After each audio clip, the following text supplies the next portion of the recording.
Tim Hellman. And I'm Nathan Sparks. And this is Movie Talk. Today we're going to review the movie Everything Must Go. It stars Will Ferrell as a down on his luck, recently back on the wagon alcoholic.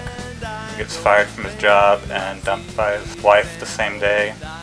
I mean, and both for seemingly screwing a new employee at a Dallas convention, with everybody seeing them go back to her hotel room after a champagne binge. So, you can't really blame, The company.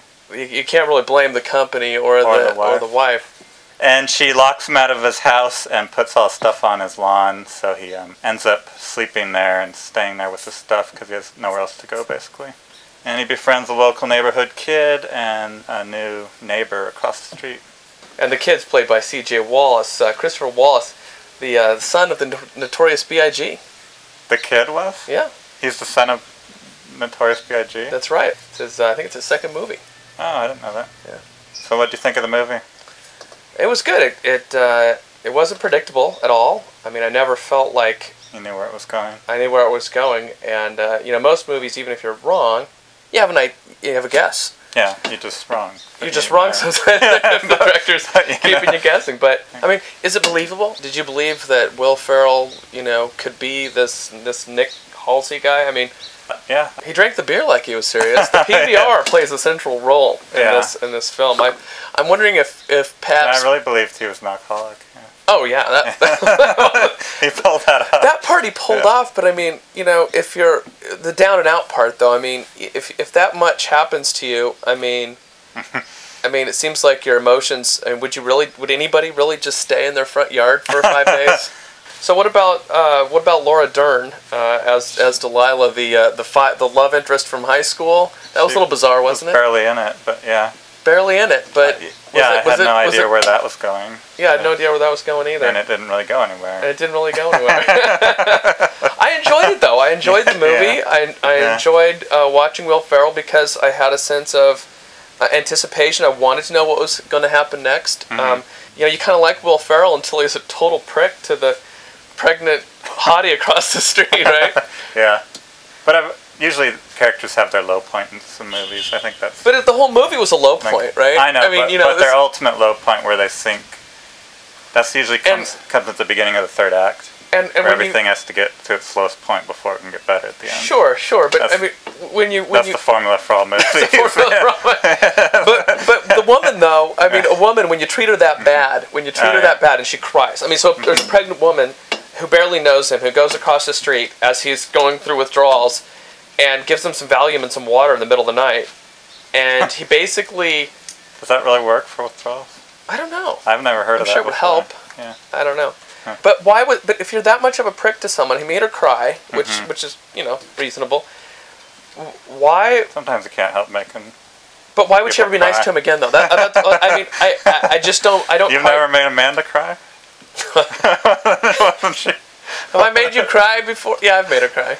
And she was still nice to you again. Well, that's true, but we had an existing relationship. Oh yeah. Oh, if it's a stranger. So like when you make strangers cry, they're not going to be, if they don't know you, right? Mm-hmm. So if you make a girl cry that you don't know, they're not going to want to have anything to do with it. No, they're not going to avoid that. So did you like the film? I mean, yeah, I liked it quite a bit. How many stars would you give it? Give it 3.5 out of 5.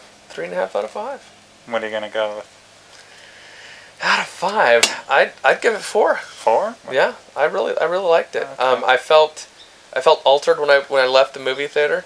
I probably shouldn't have wanted a PBR after that movie. You did. I kind of did. Yeah. What did you think of Will Ferrell trying to transition into a more serious role? I thought it was tough. a level for him to transition. It was It was still comedic, but exactly. It was a small step. Yeah, it was a step. It was a small decent-sized step, I think.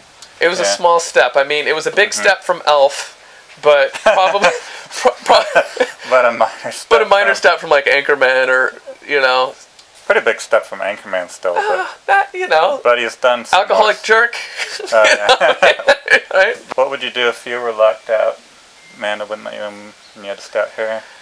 Well, I mean, this isn't that bad of a place. no, I'd be fine, and I wouldn't be in the front yard. I'd stay in the backyard. I know. Well, there's hardly a front yard. But even if I had the front yard, I think I'd be fine. I mean, the kid C.J. Wallace asked, because he said he was happy in high school, and then C.J. Wallace asked, well, what happened? And then he said, life happened, and that's kind of a turning point in the movie. Life always does happen, but C.J. Wallace asked, robot. Unless you're the robot. C.J. Wallace asked, "Are you fighting back?" And he realized he wasn't fighting back. Yeah. And I think at some point he did fight that battle a little bit. Mm-hmm. Yeah. And came to. Well, I've read there's like 3 different types of movies. Man versus man, man versus nature, and man versus himself. This was a man versus himself. Yeah, 3 basic types.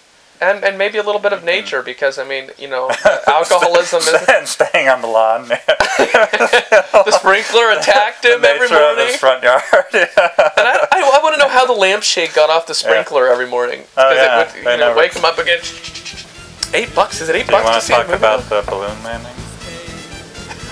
Oh, my... Do I want to? Well, a balloon landed. Tell them how you realized you've matured. Matured. I realized I'm an old man. Because when you heard there was a balloon landing, you didn't rush out. My Amanda comes into the house. Amanda, didn't you come into the house and you were kind of excited and you said, "There's a balloon," and I'm like, "What? Hot air balloon?" She's like, landing in the field behind our house, and there was. Maybe and you decided to go brush 200 or 300 yards out, there's a balloon landing, but I didn't even go look. I didn't even look out the window. She filmed it, but that was a major psychological turning point. It was for me later. I realized, the kid in you has died a little. Yeah. I mean, who doesn't go look out there? Who doesn't go under their deck to see a huge hot air balloon landing in their? I mean, I'd even finished my shower. I even had boxers on. I was just putting on my pants and brushing my hair. Maybe you can relate that to the movie when Will Ferrell gave up on alcohol. Maybe letting the kid in him die. Maybe letting the kids really drink that much. Well, the teenager youth. The youth, yeah.